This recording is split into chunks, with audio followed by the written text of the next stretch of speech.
আপনারা দেখছেন জেলা সংবাদ টিভি, খবর সব সময়। 600 কোটি টাকা বাকি আছে, আর মলয় ঘটক আর তুমি হাত মিলিয়ে ওখানে এগ্রিমেন্ট করে নিলে, না মেশিন আছে, না কারখানা আছে, না ঘর আছে, না বাড়ি আছে, এগ্রিমেন্ট করে আর চালু হয়ে যাবে। আর দিদিমণি ছবিতে রসগোল্লা খাওয়াচ্ছ আর বাজি ফাটাচ্ছ আর বলছো কারখানা চালু হয়ে গেছে। কিছু না, কারখানা চালু করার জন্যে কি করতে হয় সেটাই জানে না। আর ওই কারখানা জমির উপরে দেখছেন তো কি হয়েছে, কোথাও স্কুল বানানো হয়ে যাচ্ছে, প্রাইভেট স্কুল, নট সরকারি স্কুল, প্রাইভেট স্কুল। কার নামে, কে বকালেমে মালিক আছে? পার্টি অফিস দেখুন, পুরো মাঠ দখল হয়ে গেছে পার্টি অফিসের নামে। কেন ভাই?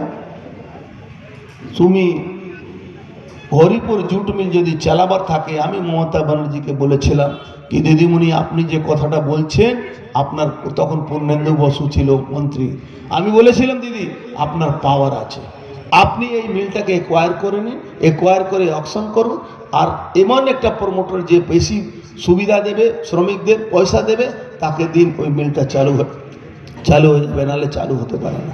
আজকে জেনসন নিকলসন কি অবস্থা আছে, মাটি অবধি বিক্রি করে দিয়েছে, সারা রাত গাড়ি লাগিয়ে মাটি তুলে নিয়ে, পোকলেন লাগিয়ে মাটি তুলে নিয়ে চলে গেছে। গৌরীপুর জুট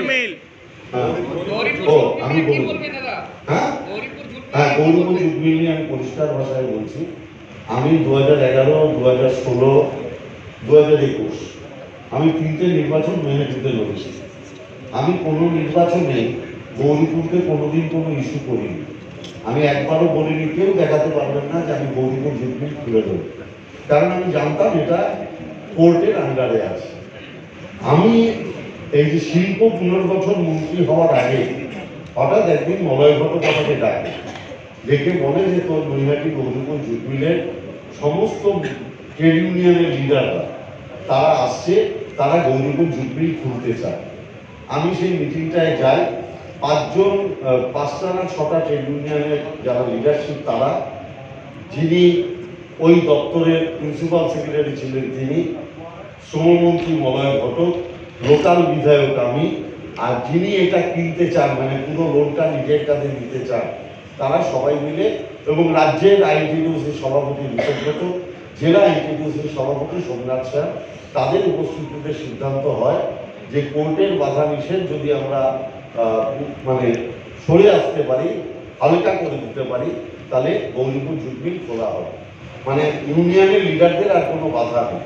ঠিক এই সময় দাঁড়িয়ে যখন এটা খোলার প্রস্তুতি চলছে, পরিষ্কার হচ্ছে, তখন অর্জুন সিংয়ের বন্ধু ঘনশ্যাম সর্দা বোধহয় তার নাম, তিনি কোর্টে একটা কেস করে বলেন যে গৌরীপুর জুট মিল খোলা যাবে না, কারণ এখানে আমিও একটা অংশীদার আছি। অতএব এইটা নিয়ে একটু সমস্যা আছে। আমি আশা করি, যেহেতু আমি এর মধ্যে ব্যস্ত হয়ে পড়লাম নির্বাচনে, এই নির্বাচনটা মিটে গেলেই গৌরীপুর জুট মিল এখন আমার মাথায় ঢুকে গেছে। যদি স্টেডিয়াম হয়ে থাকে, যদি বাস টার্মিনাস হয়ে থাকে, যদি হকার মার্কেট হয়ে থাকে, যদি নৈহাটির আইন শৃঙ্খলার পরিবেশ অত্যন্ত ভালো হয়ে থাকে, তাহলে এটুকু নিশ্চিত জানবেন, মাথায় যখন ঢুকেছে গৌরীপুর জুট মিলটাও হবে। আজকের অনুষ্ঠান কেমন লাগলো আপনাদের? মতামত অবশ্যই কমেন্টের মাধ্যমে লিখে জানাবেন, এবং চ্যানেলটিকে লাইক ও সাবস্ক্রাইব করবেন, যাতে চ্যানেলটি আগে এগিয়ে যেতে পারে। ধন্যবাদ।